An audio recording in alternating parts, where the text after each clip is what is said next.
الحمد لله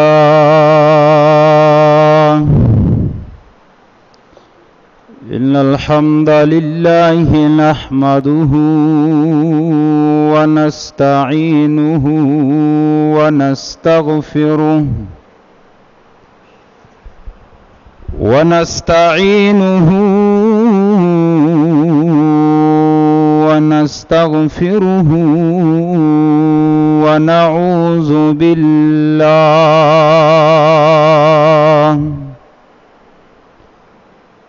ونعوذ بالله من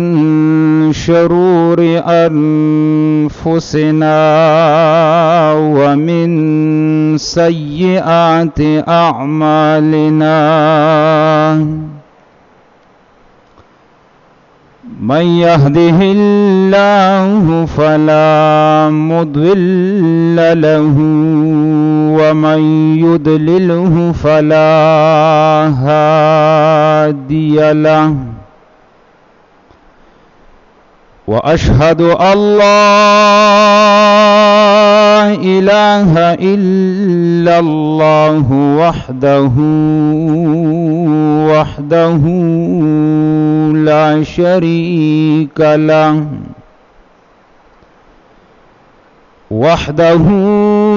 شريك له ولا مثل له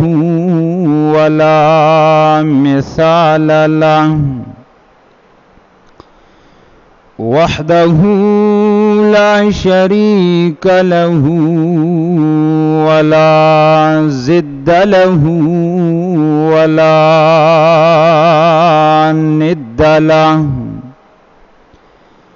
وحده لا شريك له ولا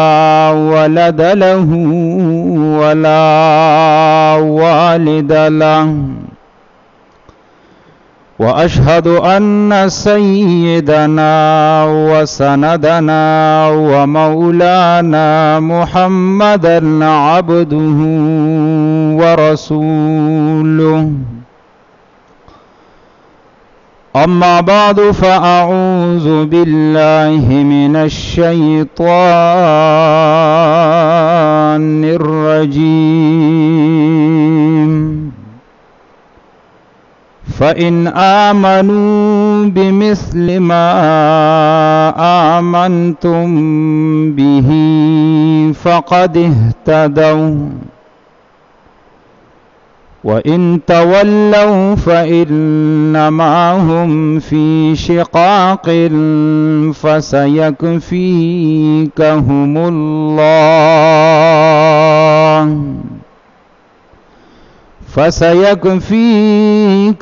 الله وهو السميع العليم.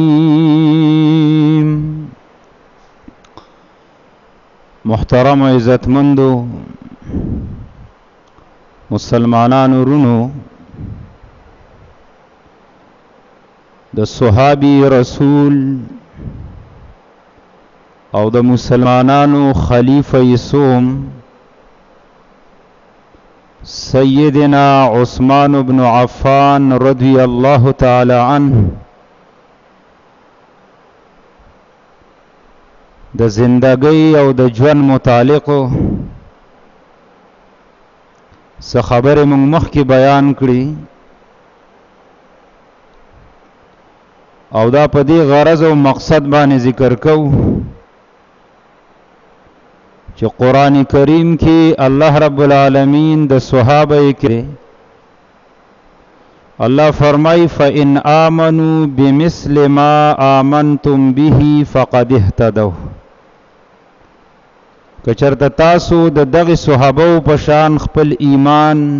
جوړ کو نو یقینا چې هدایت به عمومي.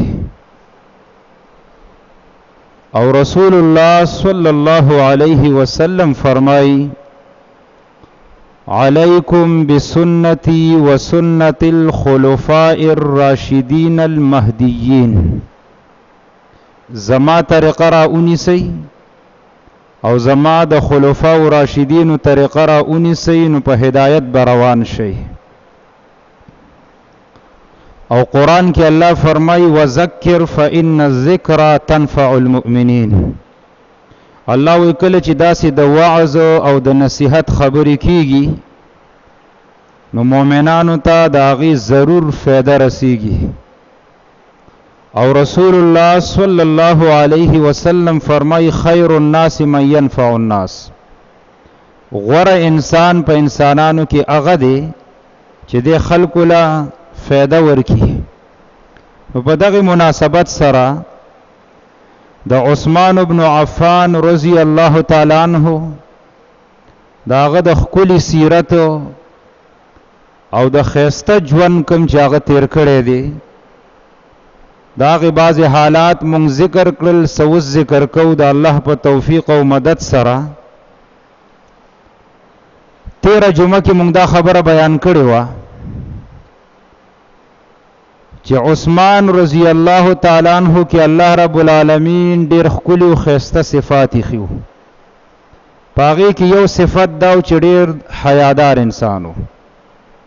چې نبی علیہ الصلوۃ والسلام بم ډېر حیا کوله او ملائکه به ته هم حیا کوله او بل پکې دا ډېر خیسته صفاتو او دا صفت الله رب العالمین بعض انسانانو ته ور نصیب کوي چې ډېر زیات مالدار او الله ولا مال او دولت ور کړي او غنی انسانو خو صفت د بخیلتوب پکې نو بلکې سخیو د الله د دین د پاره ډېر زیات مالی قرباني ور کړي چې 13 جمعه کې موږ ذکر کړی وي. خود دغه نه باوجودم د دې دومره مالداري سره سره په دغه یو بل ناشنا صفاتو چې ډېر د سادهګۍ ژوند به تیرو. ګنې عام طور کو دنیا کې سړی وګوري نو چا سره چې دا مال او دولت ډېر زیات شي نو په دغه انسان کې بیا لک تکبر پیدا شي غرور پکې پیدا شي د دې عام انسانانو په نسبت ورته د خپل ځان بیا لک ډیر اوچت ښکارا کیږي ولی وای ما سره مال او دولت ته زمالدار یم. لیکن عثمان رضی الله تعالی عنہ سره د دې دومره مال او دولت نه ډیر د سادهګۍ ژوند به تیرو او کوم انسان چې د سادهګۍ ژوند تیری او د کی صفت د عاجزۍ موجودی نو رسول الله صلی الله علیه وسلم فرمای من تواضع لله رفعه الله. چې تاسو څومره عاجزی کول الله دې پورته کوي او چې څومره د تکبر او غرور کو ځان درته غټ ښکارا کېدو تزکیه د نفس د نه کوله الله به د خلکو په نظر کې صغره وحقره الله به د ذلیل کوي الله به د خلکو په نظر کې سپک کوي. لکه یو حدیث کې راځي عبد الله ابن عمر رضی الله تعالی عنہ یو ځل وجړل او ډېر وجړل او ویل ما د رسول الله صلی الله علیه وسلم دا حدیث چې کله ما ته را یادېږي نو زه جاړم. ویل څه حدیث دی؟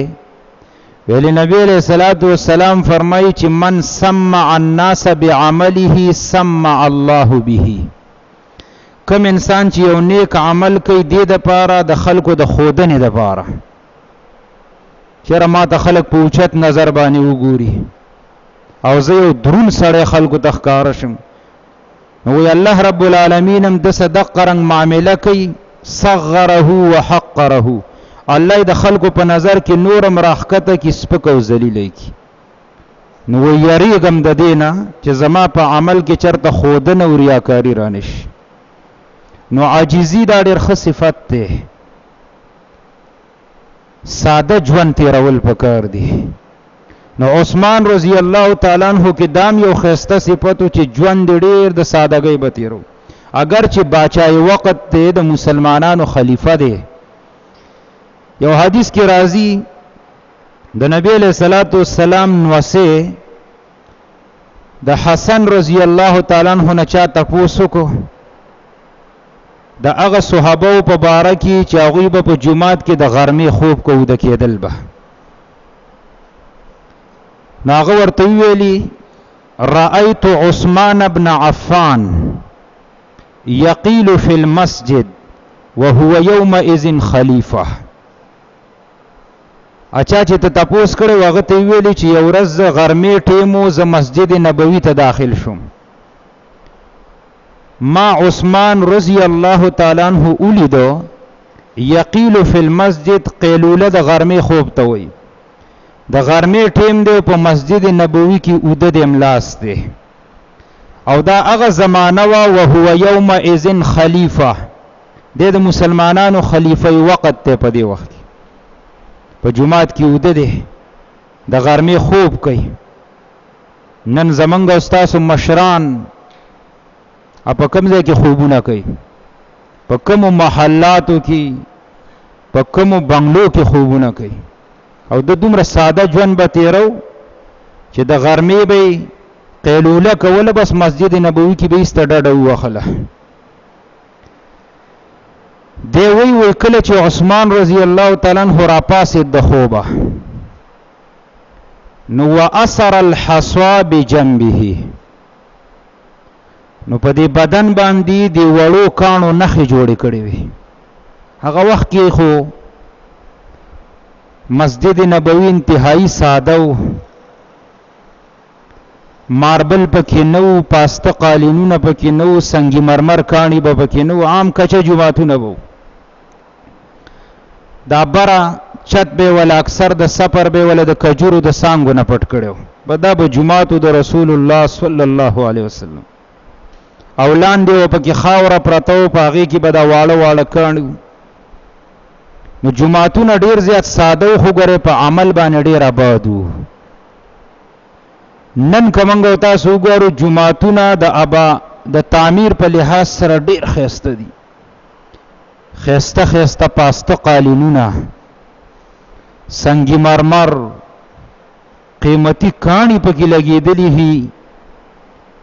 خدا اعمال په لحاظ سره خالی پراته دي د عبادت هغه خوند او مزه په دې قالین کې نشته کم چې په هغه بروازه کې مخکې ملاوي ده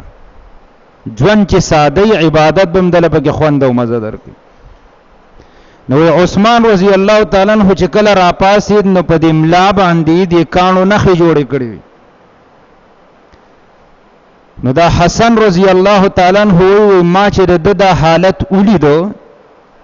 نو زی دومره حیران کړم چې ما چغې کړې او مې ویلې هاذا امیر المؤمنین هاذا امیر المؤمنین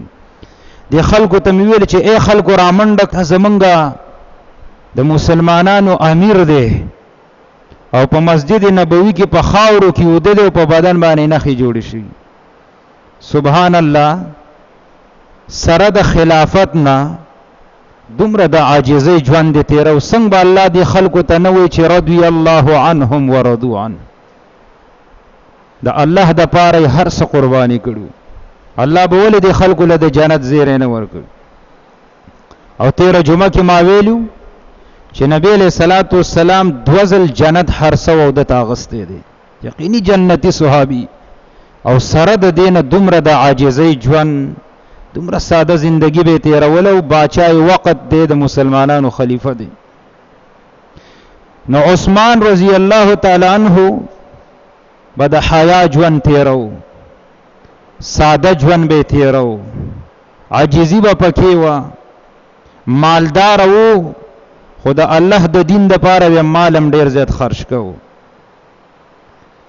یو حدیث کې راځي یو موقع باندې رسول الله صلی الله علیه وسلم سلور ورځ شپې نارې تیرې کړې وي سنو چې خوړلې وي سلور ورځ شپې د نهارې تیرې کړې بیبیانوي هم دا سلور ورځ شپې نهارې تیرې کړې سونه د خوراک نبی علیہ الصلوۃ والسلام چې کله دی لوګي ډیر تنگ کو نو کور ته راغی او عائشه رضی الله تعالی عنها وی ما تی ویل چې عائشه سنشتا د خوراک چیزې اخرم لوګي ډیر تنگ کړي ما نور برداشت نه بار د خبره. و غیره ته په جواب کې ویل چې مونږ خو ستا په انتظار وو چې ته به بار نه سره راوړې نو مونږ به هم در سره وخورو،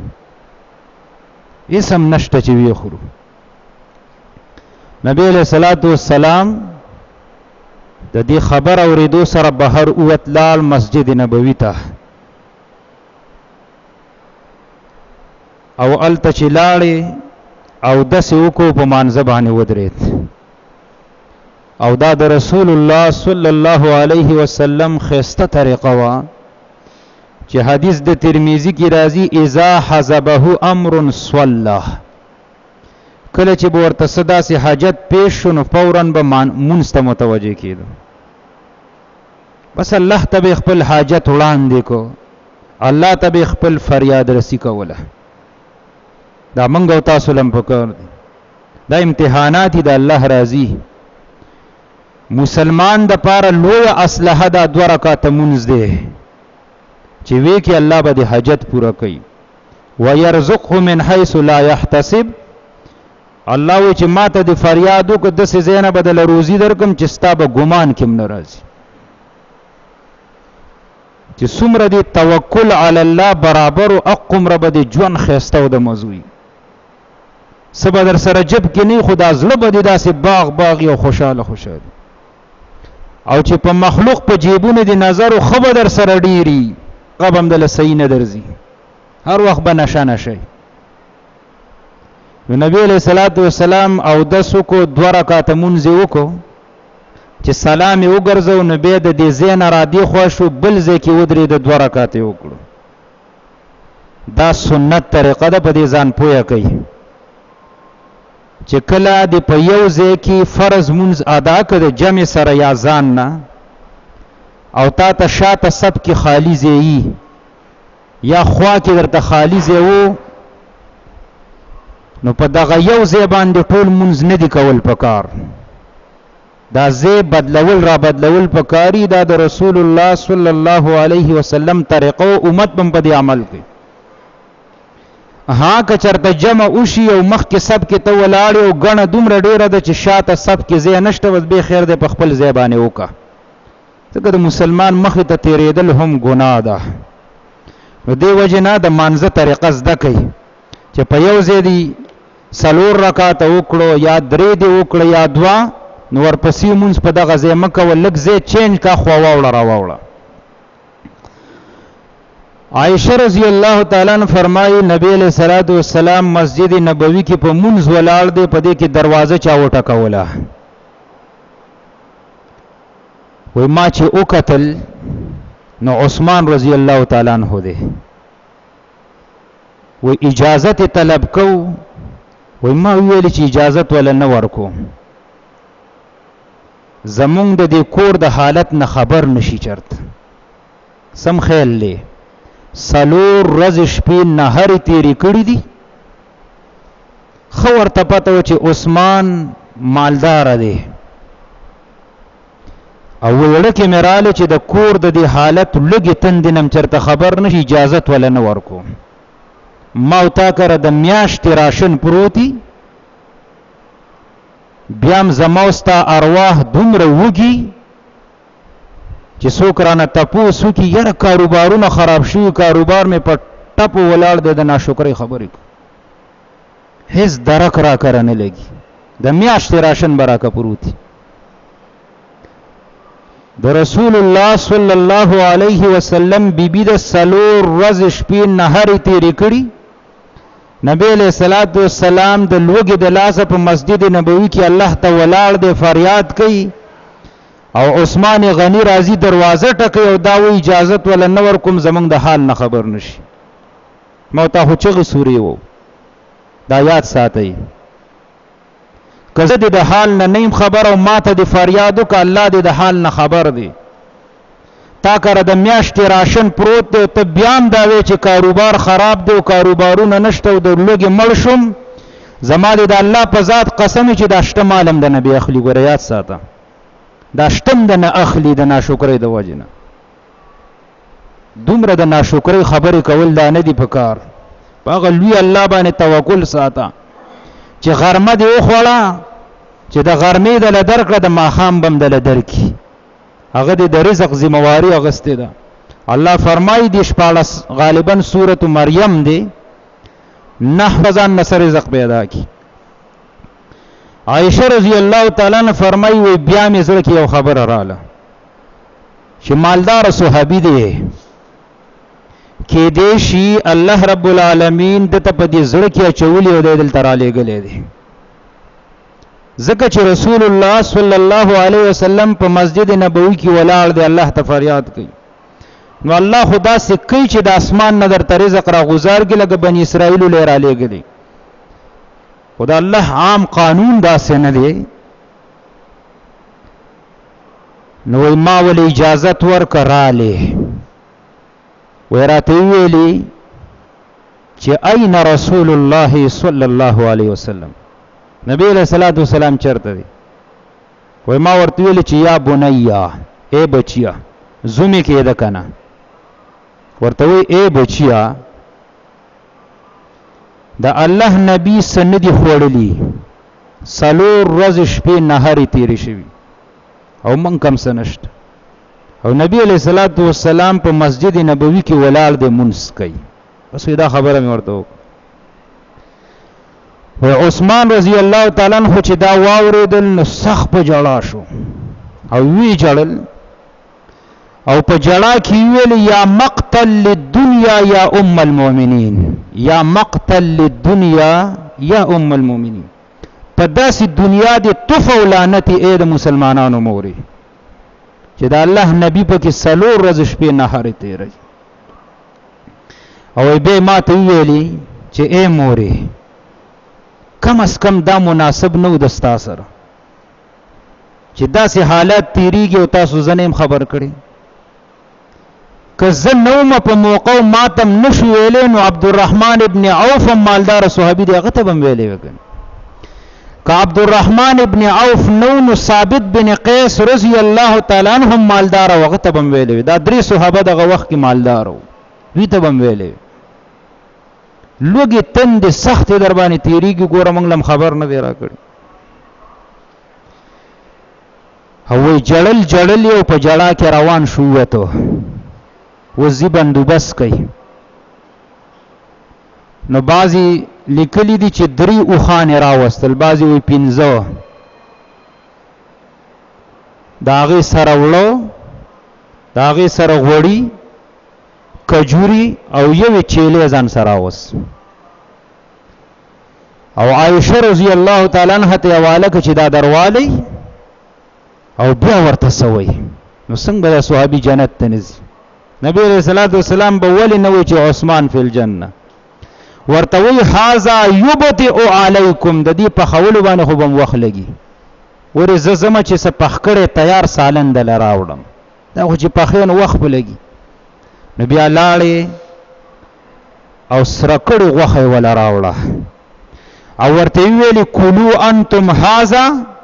وزعوا لرسول الله صلی الله علیه وسلم حتى یجیء دا تاسو مخری او نبی علیہ الصلوۃ والسلام چې راشي غل امتکی دی او بل خبر ورته وکړو مثل هذا الا اعلمته اياه اے د مؤمنانو مور استاد قسمی چې کلم داسې حالت را لزه د قسم د الله در کوم چې ما به ضرور خبري او به کې څوک داسې قرباني صحابه دا ډېر اوچت خلکو ځکه الله قران کې د دوی ایمان زمونږ د پاره معیار حق ګرځي چې فإن آمنوا بمثل ما آمنتم به فقد اهتدوا الله وکړه د دې صحابه په شان د ځان جوړ کونو هدایت به ومومي نبی علیہ الصلوۃ والسلام زکه وی چې زما طریقه او سنت الخلفاء الراشدین د دغه کسانو طریقه راونیسي د دوی دا ژوند زمونږ استادو د پاره یو لوی نمونه غوړې تیر شوی عثمان رضی الله تعالی عنہ لاړ وته نیچاته په لار ویلی چې د نبی علیہ الصلوۃ والسلام نن سلورم ورځ د وګی دی او ما ول دومره سوي وړو او بیبیانی وګی دی زوار لم سنو او ما نه خاموش بس لاړې د صداقي اصولم دادي چې صدقه او خیرات کې د الله نبی وي په خلاص دی ورګه چې ګس لاس نه خبر نشي. مونږ په فیسبوک باندې تصویران ویډیوګانی او ځان شو کو چې د پلان کې لمرور دومره راشن ورک سبا قبول شي مړ ریاکاری دی پکې وکړه عمل د ځان نه برباد کو. او بیا رسول الله صلی الله علیه وسلم راغی مسجد نبوی نه راغی نو عائشه وی ما ته وی چې یا عائشه هل اصبتم بعد شیئا. عائشه زمانه پسو سه حالاتو کې څه چینجینګ تبدیلی راغلی کنه راغلی. ما خو الله ته ډیر فریاد وړاندې کو چې الله ته د دعا وکړه نو یقینا په ساته به الله قبلې. د دعا د شروط نه یو شرط سره د زړه یقین دی چې دعا غواړو نو په یقین سره غواړي. نو عائشه رضی الله تعالی عنها ما ورته ویل چې یا الله رسوله کله چې مسجد نبوي ته لاړې او دعا دې د الله نه غوښتل نو ستا دعا هنرت کیږي الله قبلې. مخکې درته ما ویلو چې د نبی علیہ الصلوۃ والسلام دعاګانې قبول شوې 13 جمعه کې. نو عائشه رضی الله تعالی عنها ورته وی دا اوخان دي دا غوړی دي دا کجوري دي 300 ور سره درهم ورکړو دا دي د درهم تیلې ورته خو دي. نبی علیہ الصلوۃ والسلام ورته ممن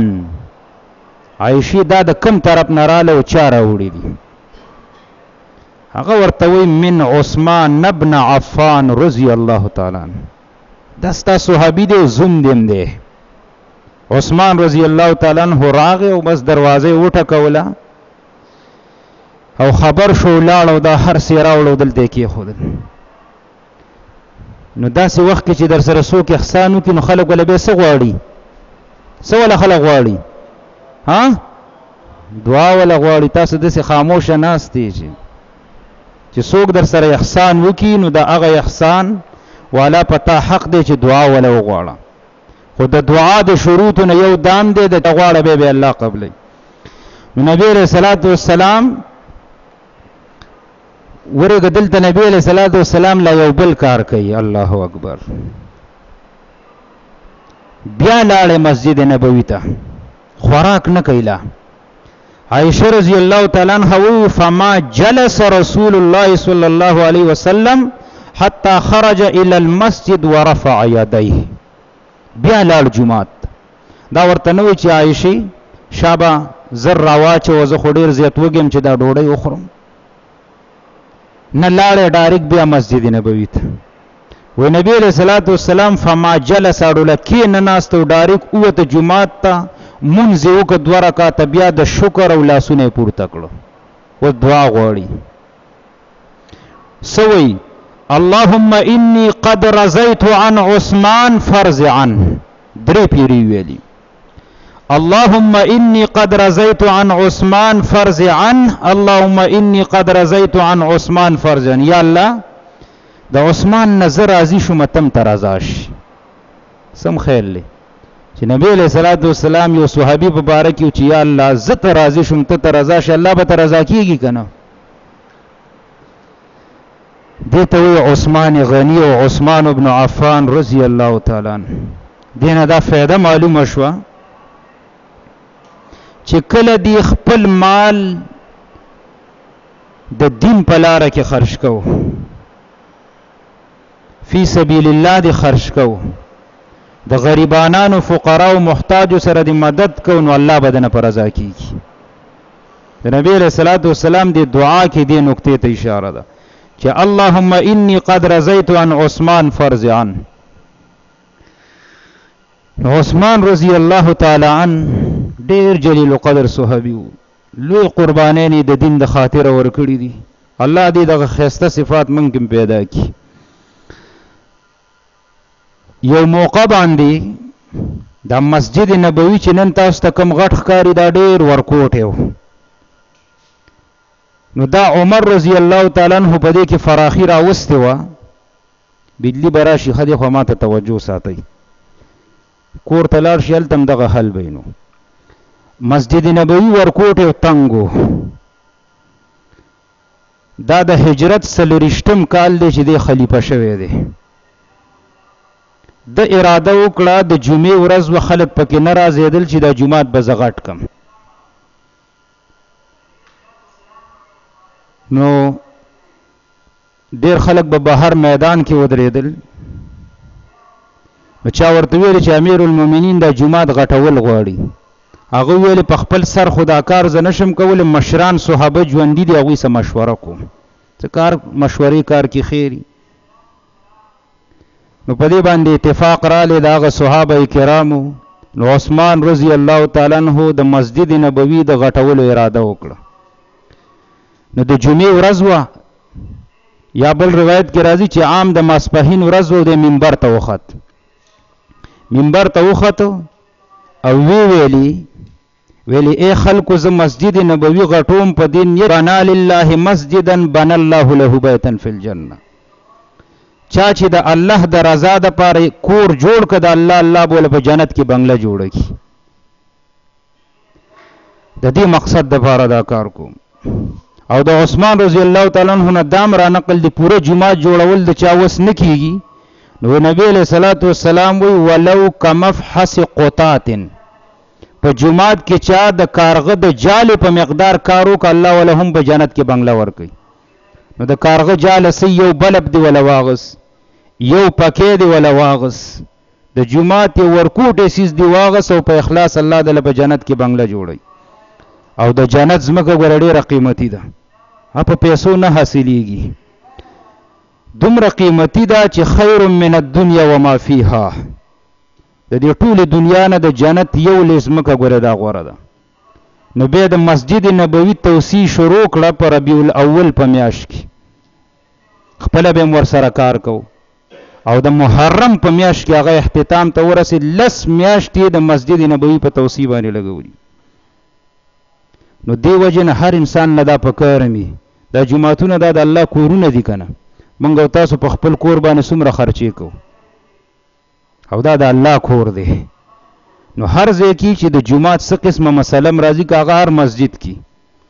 نو رسو کېدل نه پکار، هر انسان نه ځان مخکې کول پکار دی نیک کار طرف ته.